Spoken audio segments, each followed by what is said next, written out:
Jitihada hizo pengine tunaanguka katika dhambi. Kuna mila za kusomboka au kisiwa cha Ukara wanasema okwela. Mtu anapofiwa kama ni mwanamke anapaswa kutafuta mtu wa kufanya naye tendo la ndoa ili amalize, yani ile kumsafisha, is a kind of purification, death purification, au kusomboka wanasema hivyo kwa Kijita. Hizo zote ni jitihada za nini? Lakini katika Usukuma hata kukumbuka namna hiyo kwamba wafu wasitusumbue, tunajenga vibanda masamba kwa ajili ya kuwakumbuka. Labda kwa namna fulani vinafanya kazi kama kikanisa kidogo, tunaweza kupata mbegu hiyo ya imani lakini kuna hofu hiyo pia ya kuona kwamba kifo kinatisha. Watu wa Papua New Guinea ambayo ni Indonesia, ni sehemu ya Indonesia, kabila moja linaloitwa Dani, wenyewe wanapofiwa na desturi ya kuonyesha masikitiko hayo kwa wazi kwa nje, ili unapokuja kukutana naye umtambue kwamba huyu ameisha guswa na kifo, ameisha fiwa, pengine amefiwa na mpendwa wake. Na kadiri wanavyofiwa wanafanya ishara ya kujikata vidole, kwamba ataanza kila anapofiwa mtoto wa kwanza nakata kidole kimoja cha mkono, cha pili, kama alikuwa na watoto wengi atamaliza vidole, na unapokutana naye basi uweze kutambua kwamba alishakutana na kifo. Wapendwa ndugu zangu, sisi ni binadamu, na pengine katika kuondokewa na wapendwa wetu tunasikitika, lakini masikitiko yetu yatuzalie kitu kizuri. Hatupaswi kuishia katika kupoteza imani na kuweweseka, pengine katika mfadhaiko na mifarakano, lakini tunapaswa kutambua kwamba Mungu ametupa maisha haya ya duniani ya muda ili tuyatumie vizuri kwa kazi njema, yatuzalie maisha ya kudumu mbinguni. Na kazi hizi njema ndizo tunazozitolea na kuzikumbuka katika kazi na maisha ya Rais John Pombe Magufuli, ambaye Mwenyezi Mungu kama muumba wetu alimtoa kwa nchi ya Tanzania. Ile tarehe 29 mwezi wa 10 1959, mtoto aitwaye John Pombe Magufuli alizaliwa huku Chato katika mkoa huu wa Geita. Alikuwa katika jitihada ya kujitahidi kuishi vizuri kama kijana Mtanzania. Akaenda shule, akasoma elimu mbalimbali, na hasa tunaambiwa alibobea katika elimu ya kemia na hisabati. Kama kijana alitenda mambo mazuri ya kusoma, kutimiza wajibu wake wa kusoma vizuri kwa bidii, na mpaka kafaulu, amefika chuo kikuu.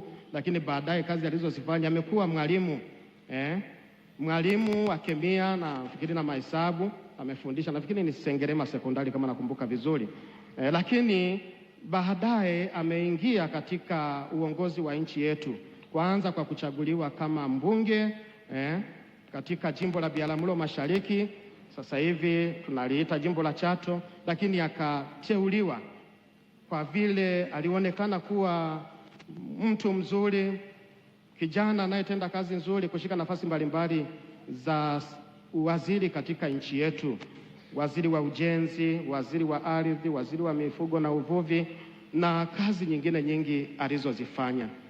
Hizi kazi nzuri zote tunataka zitukumbushe namna ambavyo sisi kama Watanzania tunapaswa kuwajibika leo na kutenda kama watoto watukuka wa Tanzania. Tuige hawa waasisi wa nchi yetu na ndugu zetu waliotutangulia kama viongozi mashuhuri. Mafanikio ya kazi njema za Magufuli tunayakumbuka pia katika ukusanyaji wa kodi wenye mafanikio. Lakini tunakumbuka pia kudhibiti matumizi tobo na holela ya serikali na sekta binafsi. Matumizi yanavujisha kama tobo linavujisha. Rais Magufuli tunakumbuka alikataa namna hiyo ya kuishi. Lakini tunakumbuka kwamba alikuwa ni mtu mashuhuri katika kuiunganisha nchi kwa ujenzi wa barabara nyingi na nzuri kiwango cha lami. Tunakumbuka kwamba amenunua ndege nyingi za ATCL. Lakini tunakumbuka kwamba amejenga pia meli na vivuko vingi. Wakati ule MV Ukara inaua watu kule kisiwani Ukerewe, mara moja alileta feri nzuri na kivuko kizuri, na sasa tuna utaratibu wa vivuko vizuri ambavyo vimeenea katika maziwa mbalimbali ya nchi yetu na vinawahudumia watu. Tunamkumbuka Rais John Pombe Magufuli kwa kusimamia vema na kukuza moyo wa uzalendo katika nchi na sekta mbalimbali. Heri watumwa wale ambao bwana wao ajapo atawakuta wanakesha na kutenda vizuri. Kwa kazi hizo njema tunakumbushwa nasi kutenda vizuri. Tujiweke tayari, kwa vile saa tusiyoijua ndipo mwana wa mtu ajapo kutuita. Wapendwa, tunapotenda vizuri Mungu anafurahia na anazipenda kazi zetu njema kama sadaka kwake, na anatutuza katika kazi nzuri. Maisha yanayopambwa na kazi njema, maisha yetu yanayopambwa na kazi nzuri na mahusiano mazuri yanamfurahisha Mwenyezi Mungu. Na tukifika mbele ya kiti cha huruma na cha hukumu, basi anaangalia hayo, na kama mlivyokwisha sema, kama tumeishi vizuri anatutukuza na kututuza kwa uzima wa milele.